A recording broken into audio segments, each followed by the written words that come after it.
o programa Quarta Dimensão se encontra na telinha da TV Vila Velha. A TV que a nossa gente vê. Jesus apontou mandamentos para o moço rico e alguém estranhou a ausência de proibição de imagens. Êxodo 20, versículo 4. Nós explicamos. Nos primórdios, o monoteísmo esteve ameaçado pelos muitos deuses pagãos e a rédea curta se impunha. O monoteísmo estava ameaçado, já viu, né? Antes de perder validade, o decálogo foi rigoroso, com razão. O próprio Jeová desmoralizou o preceito, porém, quando ordenou a Moisés que fabricasse serpente de bronze, que curava mordidas de cobra. As contradições continuaram. O rei Ezequias destruiu a serpente de bronze de Moisés e foi elogiado na Bíblia. Ezequias ganhou fama de rei sem pecados, por isso, conforme diz a Bíblia, em Eclesiastes 49:5. Mas o imbróglio continuou. Jesus socorre nossa ignorância, confirmando a tese do esgotamento de validade dos 10 mandamentos. Do modo que Moisés levantou a serpente no deserto, importa que o Filho do Homem levante, para que todo que nele crê alcance vida eterna. João 3, versículo 14. Vejam vocês, a escultura milagrosa da cobra se tornou símbolo do Cristo Redentor. E lá se foi a proibição do decálogo. Bons amigos colaboram atrás das câmeras para gerar som e imagem. Com eles na técnica temos a certeza de que tudo correrá bem. O tema de hoje será saga de insatisfeitos e curiosos. Posturas diferentes separam líderes e pessoas acomodadas. Bastará observar e você vai perceber características bastante diferenciadas separam os que reivindicam reformas e os que esperam o pão cair do céu, quentinho e grátis. Insatisfação e curiosidade sempre foram pilares da liderança. Quando estas duas qualidades se unem, sai da frente e sai de baixo, porque o bicho vai escapar da jaula. Desprovidos da insatisfação e da curiosidade, nosso caminhar pode ser apenas agradável passeio, sem resultado prático.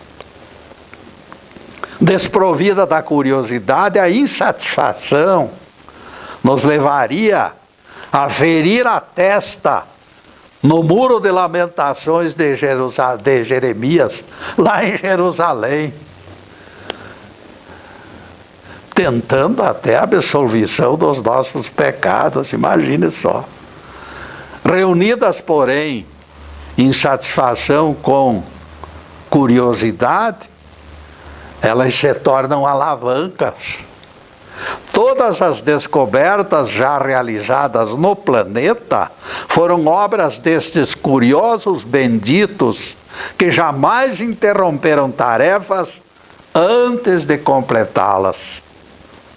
Ninguém imagine, porém, que nos referimos aos insatisfeitos com as condições humanas em que se encontram. Isto é problema nosso e não de Deus. Nós temos que resolver nossos problemas. Deus só entra na jogada quando nós estamos aflitos e impotentes. Aqueles que entregamos ao referendo de vocês são criaturas que não se satisfazem com respostas vazias e rejeitam afirmações inexatas. A curiosidade destes vem se aplicando na abertura de cortinas, na busca de revelações, na definição de profecias. Porque o desejo deles é penetrar no mistério e esclarecê-lo. Este tipo de insatisfeitos nunca se contentou com meias verdades. Eles desejam penetrar fundo nos segredos e desvendá-los e colocá-los a serviço da humanidade. Eles se afligem diante de portas que demoram a abrir. Ninguém imagine que aspirações de fama moveram Galileu Galilei quando lançava objetos do alto da Torre de Pisa. Ele estava interessado em determinar o tempo que levavam na queda, para medir os espaços percorridos e aprender alguma coisa a mais. Terá sido desejos de pessoal que moveram Jean-Henri Fabre a ficar acocorado dias e dias ao lado de formigueiros. Eu garanto que a intenção dele não foi esta. Jean-Henri Fabre sacrificou seu descanso por curiosidade científica, para observar ao nível dos seus habitats e entender a filosofia das formigas. Estes e outros pesquisadores deixaram marcas indeléveis na história, buscando respostas. Eram curiosos e insatisfeitos com definições inexistentes. Por quê? Por quê?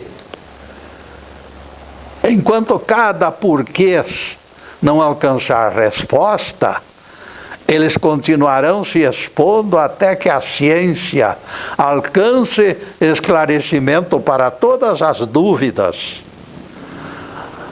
Houve quem dormisse noites no interior de pirâmides do Egito, imaginem vocês, para definir a capacidade de suportar pânico. Eles ocuparam o mesmo lugar onde dormiram múmias e se expuseram às picadas de escorpiões e aranhas. Toda a conquista inevitavelmente se alcança depois de cansaço, de suor e de lágrimas. Curiosos e insatisfeitos, porém, sabem que alguma coisa extremamente benéfica terminará acontecendo. No início da década de 1930, a recessão mundial virou desastre. Sandro Felipe perdeu o emprego e o casal não possuía recursos nem para refeições, quanto mais para renovar guarda-roupas. A esposa Nádia, mulher curiosa e diligente, procurou vizinha e fez proposta. Financeiramente, vizinha, você está em melhores condições, disse Nádia. Por isso eu me atrevi a procurá-la para lhe propor negócio. Se a senhora comprar o tecido, eu me encarrego de fazer 2 conjuntos de saia e blusa para nós duas. Dona Teresa concordou de imediato e Nádia caprichou na tarefa. As peças ficaram excelentes, mas faltava algo. Onde arranjaremos dinheiro para comprar botões? Em peças tão bem caprichadas ficariam melhores botões de madeira, de preferência de 2 cores. Foi o desabafo de Dona Teresa. Sandro Felipe veio em socorro das 2 mulheres. Ele era alguém curioso de carteirinha. Eu não tenho recursos para comprar os botões, mas vou tentar fazê-los em minha oficina. Por que não? Sandro Felipe era ser humano curioso, vejam só.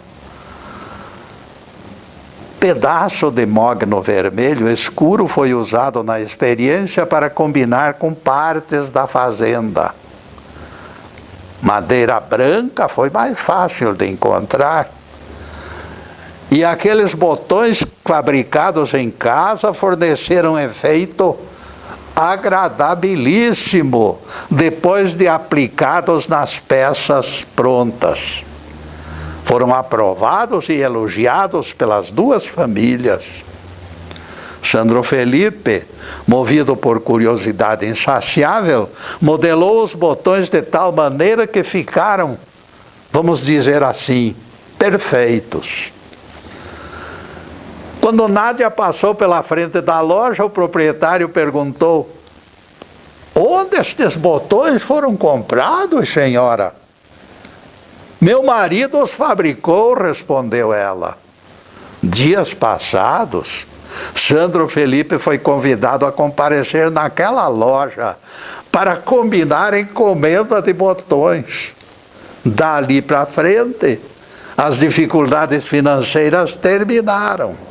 Sandro Felipe foi obrigado a recolher auxiliares para satisfazer as encomendas que chegavam de todas as regiões da província.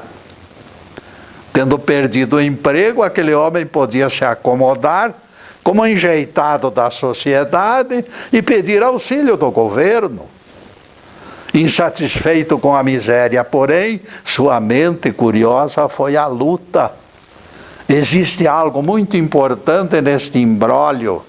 Insatisfação e curiosidade não constituem matéria para aprendizado. Nós nascemos com essas 2 alavancas que são trazidas de vidas anteriores. E neste ponto, caríssimos, nós vamos fazer o primeiro intervalo em nosso programa para os comerciais do canal, mas é um instantinho só. Daqui a pouco estaremos de volta.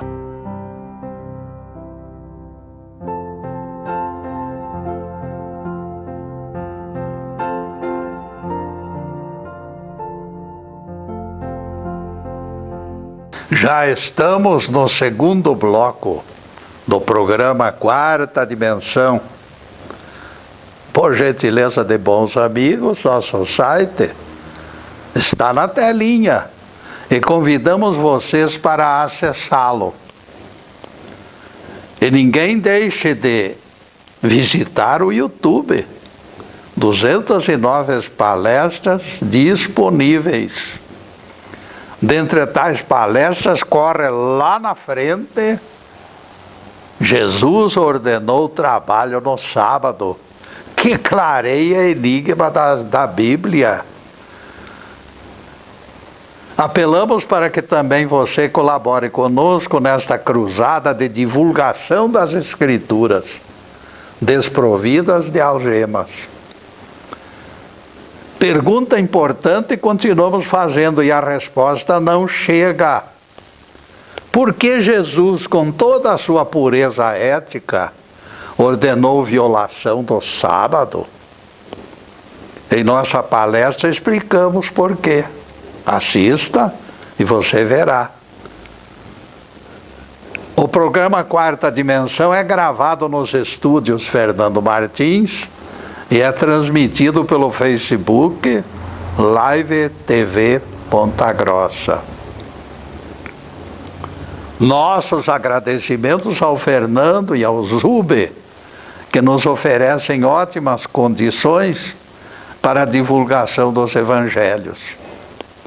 Em seguida, o nosso tema: saga de insatisfeitos e curiosos. A maioria dos viventes já enfrentou penosas experiências no aprendizado dos séculos. Especialmente nos primeiros anos da infância, essas lembranças se encontram nítidas na memória. Ninguém esqueça que os espíritos que renasceram em nossos lares vivenciaram status de adultos em colônias espirituais há pouco tempo. O cenário trilhado pelas crianças no mundo de lá ainda se encontra palpitante na memória deles. Por isso a rapidez de adaptação dos baixinhos. Hoje eles dominam. E na informática eles são... É impossível superá-los. Qualquer criança sadia revela curiosidade e insatisfação através de mímica, risos e esforços para soltar a voz. Eles querem andar, eles querem correr, eles querem falar alto. A criança agora pede colo. Pouco depois resolve voltar ao berço. Puxa as coisas de cima das mesas. Traz para fora objetos escondidos em armários. A criança é uma usina de força que nunca desliga. Grande homem é aquele que conserva no coração, o coração de criança. Disse um sábio chinês chamado Mencio. Infelizmente, o chinês Mencio defendia a missão impossível, meus amigos. Pelo avanço do calendário, viventes perdem coração e memória de crianças. A curiosidade diminui e eles não mais enfrentam desafios. Contra isso nós temos que lutar, meus amigos. Os adultos abominam controvérsias e se escondem nas sombras do anonimato, onde ficam voluntariamente escondidinhos. Seus passos imitam o ritmo lento e preguiçoso de andarilhos. Correr por quê? Depois da morte da expectativa, correr por quê? A tendência destas almas entupidas de inexistentes virtudes é se acomodar do que elas chamam merecida colheita. Alguma coisa no ar instiga o adulto que se intitula dono do seu próprio nariz a ocupar o cantinho dos que alcançaram o pódio da perfeição. Neste transe, ele ouve a voz do tentador, bem clara e sólida, sem compreendê-la. E o tentador lhe diz: você não é mais criança, Gervásio. Os tentadores fazem tudo para enquadrá-lo entre salvadores da pátria. Por quê? Muito fácil a resposta. Porque eles querem a destruição dos outros. Os tentadores estão cheios de ódio contra tudo e todos e querem descarregar este ódio.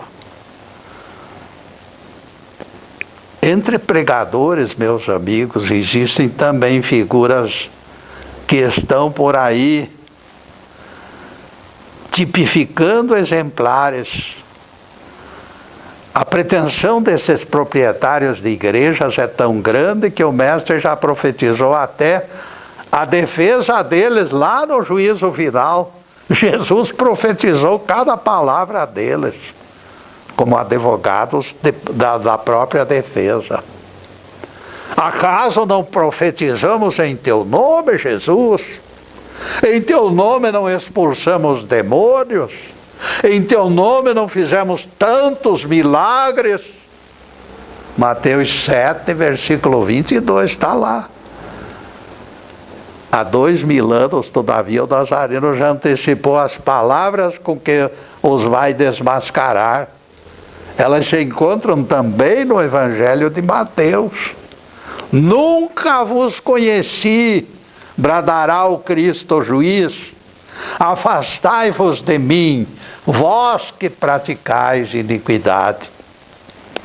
Percebam que milagres e expulsão de obsessores não serão questionadas, mas sim e tão somente o alto preço cobrado por eles, que é mau exemplo.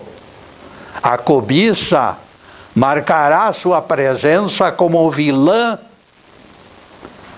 Esses que se desligaram da curiosidade e da insatisfação sadia, apropriadas, são vítimas preferenciais dos tentadores.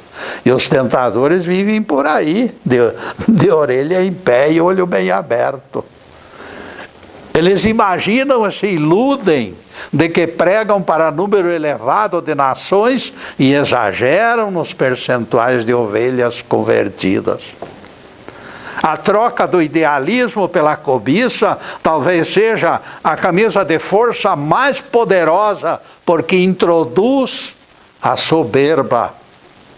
Fugir de sacrifícios seria correto, se Jesus não tivesse paralisado o apóstolo Pedro no dia em que sugeriu o abandono da missão. Pedro que não queria a crucificação coisa alguma. Percebam o que diz o texto. Chamando Jesus à parte, Pedro passou a reprová-lo, dizendo: tem compaixão de ti, Senhor. Isso de modo algum deverá acontecer. Mateus 16, versículo 22. Vá para trás, Satanás, foi a resposta do nosso rabi. Tu te tornaste pedra de tropeço, porque não cogitas das coisas de Deus, e sim das coisas dos homens. Mateus 16, versículo 23. Pedro, no momentâneo vacilo, personificava o comodismo que eliminara o aspecto saudável da sua curiosidade. Simão Pedro perdera a noção de que ainda restassem respostas. De sua parte, ele esperava ótimo lugar para se encostar e esperar que o mundo desmoronasse. Alguém nesta altura, acompanhando as perplexidades do apóstolo de Jesus, poderia indagar: que respostas ainda restarão, Getúlio, quando os cientistas já dobraram o cabo da desintegração atômica e da ciência quântica? Não restará mais futuro para pesquisadores? Teremos chegado ao fim da história? Eis a questão, eis o dilema. Visitem a biblioteca mais próxima, amigos, abrindo livros. E vocês perceberão que a jornada ainda será longa. Leonardo da Vinci talvez seja o ser humano mais curioso e mais insatisfeito que o mundo conheceu. Sua voz soará em seus ouvidos, mostrando milhares de enigmas que ainda existem para serem descobertos. Shakespeare, Newton, Pasteur, Sócrates e Platão rirão da sua inocência quando admite esgotamento do planeta. Todos os homens verdadeiramente grandes ajudarão a despertar a curiosidade e a insatisfação em nossas almas. Eles afugentarão esta ideia de que não mais existem mistérios. Eles nos dirão que clareiras enormes esperam desbravadores. O corpulento lexicógrafo inglês do século XVIII, Samuel Johnson, nos diria: a curiosidade é uma das características mais permanentes e seguras do espírito humano. O jornalista americano Frederick Bonfils desabafa Não existe esperança para o homem acomodado. Perguntaram ao naturalista do século XIX, Samuel Leidy, se ele se sentia cansado de vez em quando, com tanto trabalho. E ele respondeu, até com certa irritação: cansado eu? Não!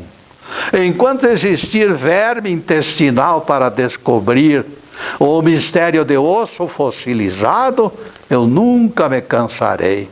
E neste cansarei, caríssimos, nós vamos fazer mais uma pequena interrupção no programa para os comerciais do canal. Mas é um instante só. Daqui a pouco estaremos de volta. Obrigado.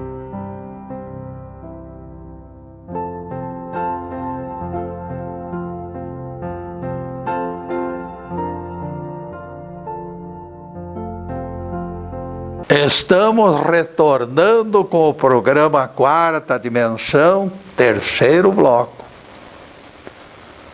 Anjo de Apocalipse voando baixo, esclareceu o profeta João. A besta que viste era, mas deixou de ser.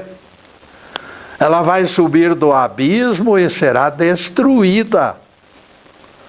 Os habitantes da terra se espantarão de ver a besta que era e não é mais. E ela retornará. Apocalipse 17, verso 8.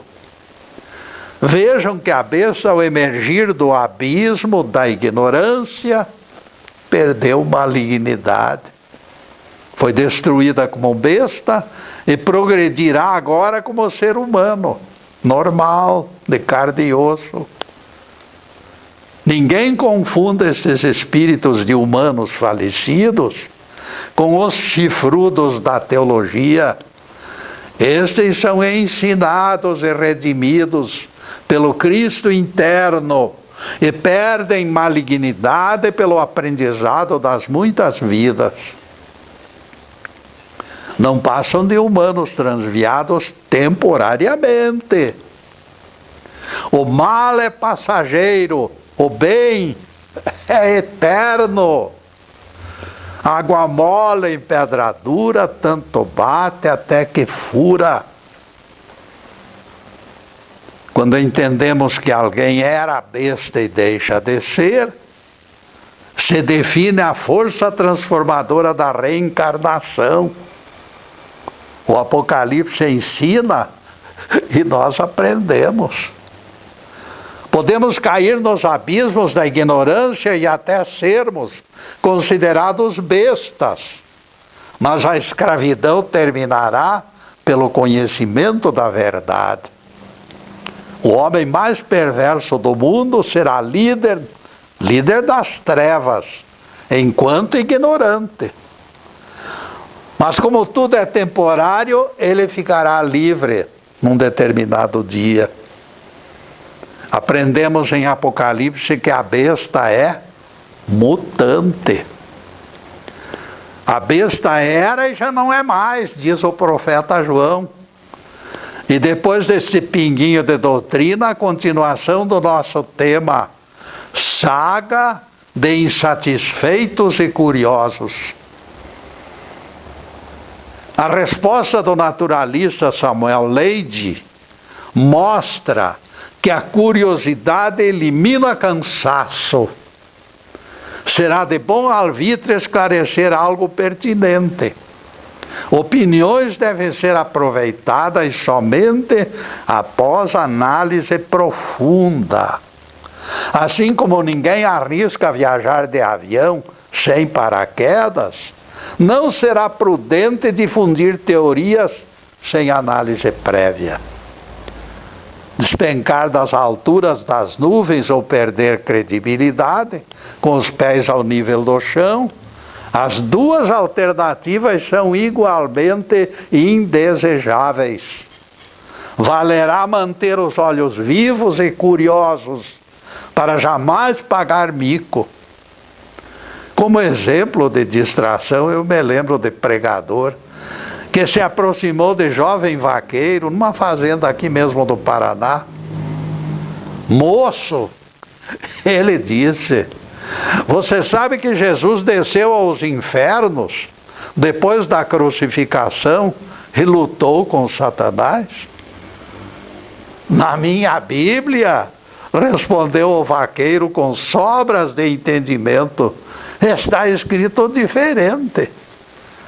Morto sim na carne, mas vivificado no Espírito, Jesus foi e pregou a espíritos desobedientes, ainda dos tempos de Noé.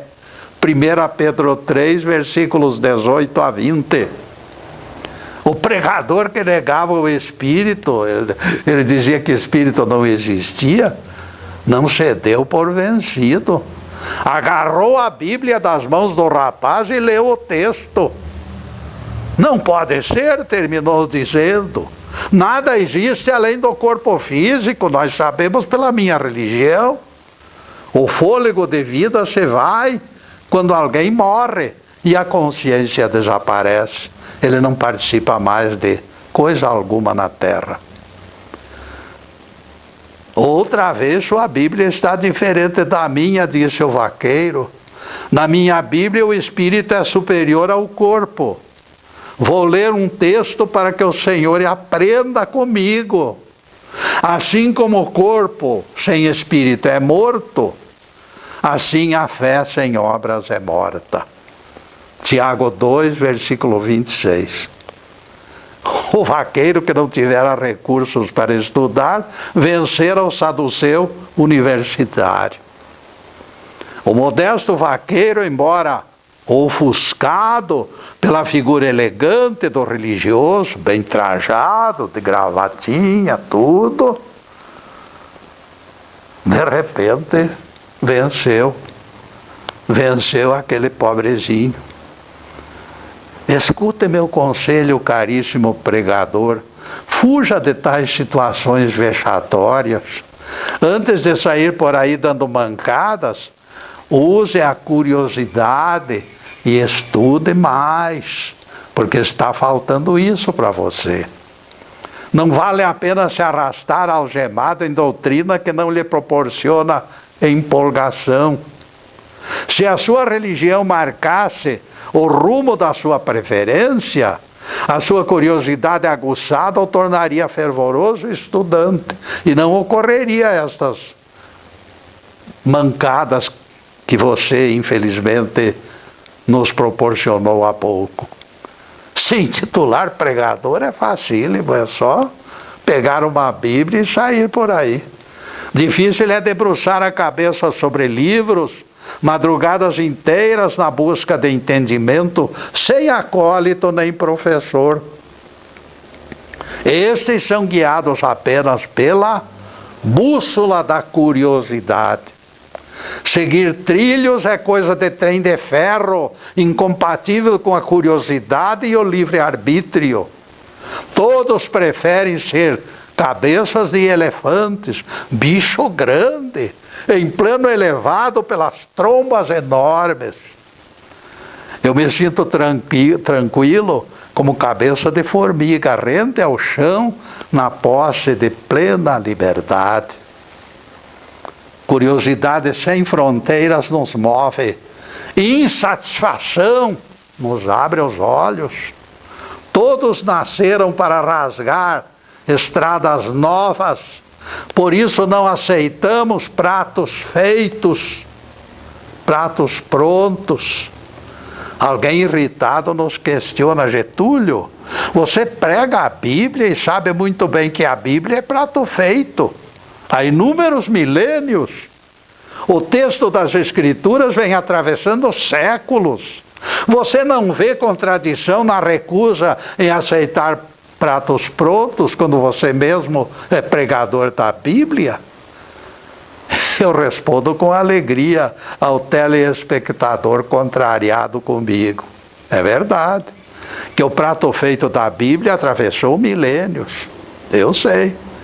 Eu reconheço na parte divina deste manjar dos deuses, dosados e medidos ingredientes que sustentam minha saúde espiritual.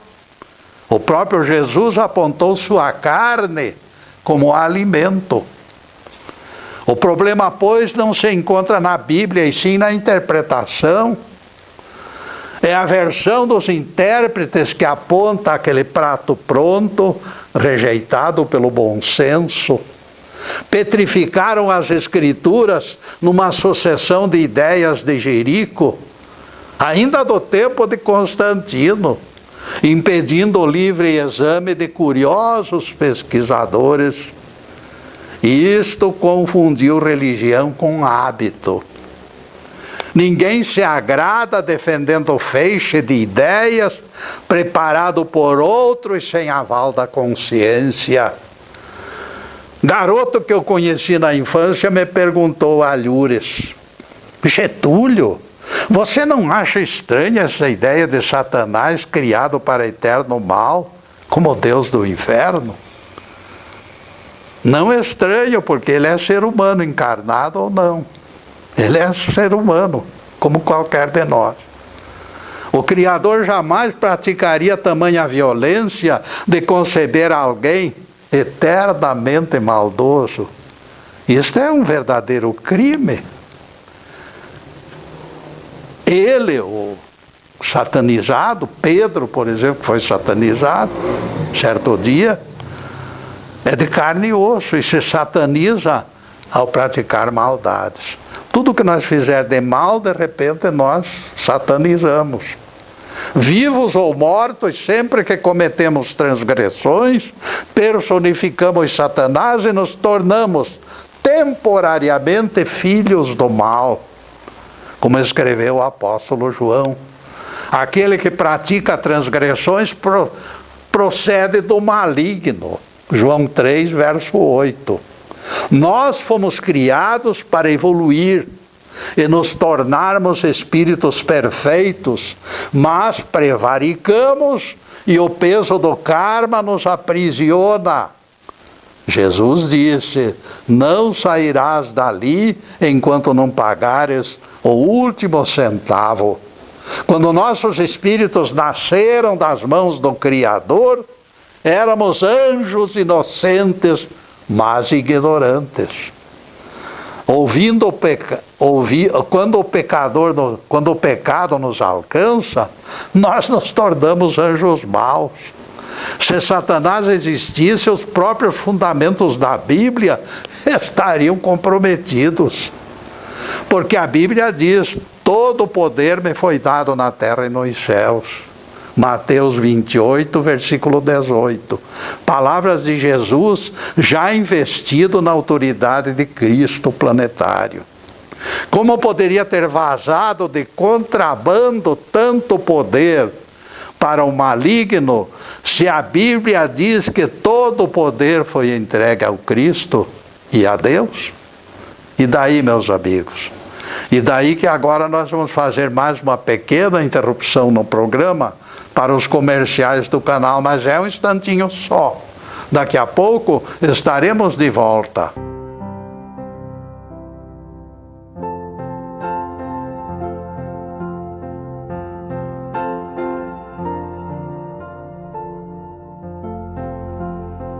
E atingimos o último bloco do programa Quarta Dimensão. O tempo voando rápido como bólido.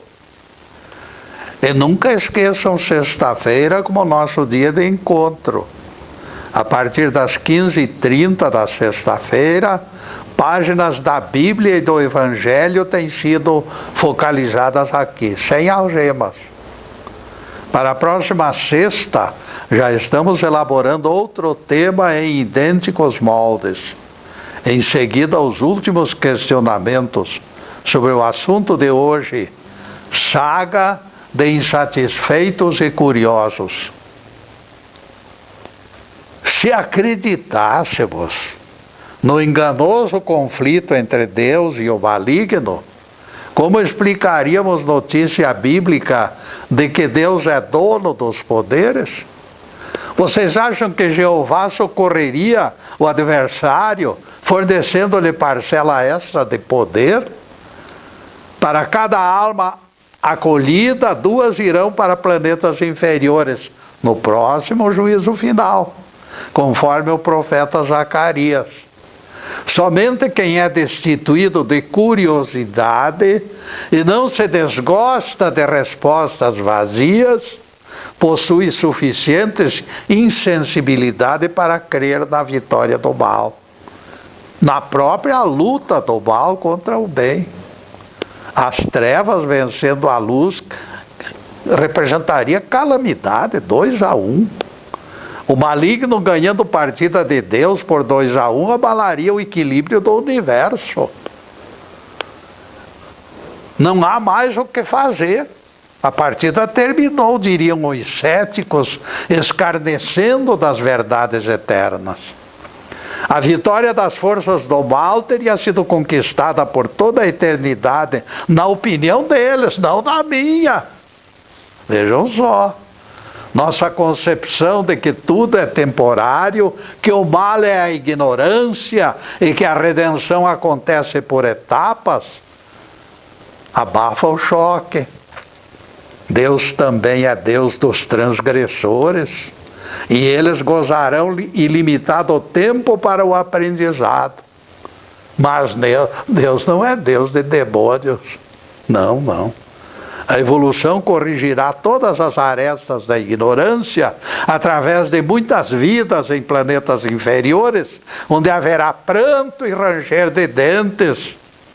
Esses filhos do Altíssimo que surgiram das suas mãos não irão para inferno nenhum, especialmente quando eles falam de eternidade. Isso aí é balela. Essa teologia que aponta a Deus perdedor diante de inexistente maligno, terá que responder pela blasfêmia. O Salmo 62 é bastante claro. Uma vez falou Deus, 2 vezes eu escutei que o poder pertence a Deus. Salmo 62, verso 11. Jesus e o salmista contam a mesma história. O poder pertence ao Pai Celestial e ao seu Cristo.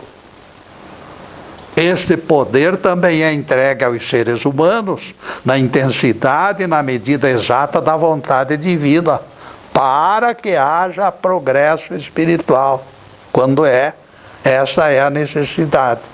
Na doutrina espiritualista defendida por nós, essa parafernália de rabo e chifre é tão falsa como nota de R$3. Quem pode acreditar numa entidade eternamente longe do amor? Isso até seria falta de caridade do Criador dos mundos, colocar alguém para viver sem a menor chance de ser feliz. Se até água mole em pedra dura termina furando a pedra, por que existirá alguém tão granítico na vivência do mal? Agora, se vocês me disserem que o ser humano pode ser Satanás, temporariamente, concordo. Concordo em gênero, número e grau. Pode. E é o que tem acontecido. Aqui se encontra a realidade. Este nome Satanás é apelido dos perversos, encarnados ou desencarnados, inimigos de Deus. O apóstolo Pedro foi exemplo clássico, que nós repetimos aqui porque é interessante repetir. Pedro foi Satanás por algumas horas. O livro eclesiástico confirma. Quando o ímpio amaldiçoa Satanás, ele está amaldiçoando sua própria alma. Vejam que perfeição de texto. Eclesiástico 21, verso 30. O ímpio personifica Satanás e não percebe. Eu, juntamente com vocês, alcançamos esclarecimentos movidos pela curiosidade. A maioria fica meio desconfiada quando depara ideias novas, tudo bem. Mas são as ideias novas que modernizam o mundo. O mundo se acostumou com a existência do Deus do inferno. Tanto foi repetido isto. Tenha medo do diabo, que besteira total. Este espírito maligno exerceu sua influência nos tempos do domínio persa sobre os judeus. Eles aprenderam a jogar Satanás como um verdadeiro guru. É natural que a tradição desperte resistência. Getúlio gritou de longe, o Serafim, eufórico, com a Bíblia aberta nas mãos já. Hoje eu vou surpreender você com algo massacrante que vai destruir esta sua prepotente mania de doutor sabe tudo, Getúlio. Veja que você afirma que o diabo não tem poder. Apocalipse diz o contrário, Getúlio, eis o texto. Adoraram o dragão que deu poder à besta. A frase do Serafim diz assim, está lá em Apocalipse 13, versículo 4. Dragão é sinônimo do diabo, Getúlio, e portanto também ele tem poder, porque ele deu poder à besta. E isto que você encontrou, Serafim, é o que eu sempre venho dizendo. Se a Bíblia diz que Deus é dono do poder e aparece dragão reforçando besta, tal fato mostra que esse dragão é homem, porque o homem recebe poder de Deus, por mais maldoso que ele seja.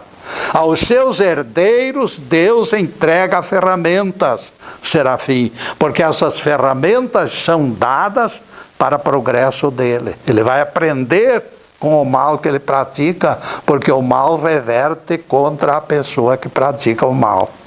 Tanto isto é verdade, que Jesus disse a Pilatos que o poder dele para crucificá-lo se originara do próprio Deus, porque Deus respeita o livre-arbítrio. Serafim se afastou, meus amigos, rubro de ódio. Infelizmente, alguns recalcitrantes ainda não entenderam.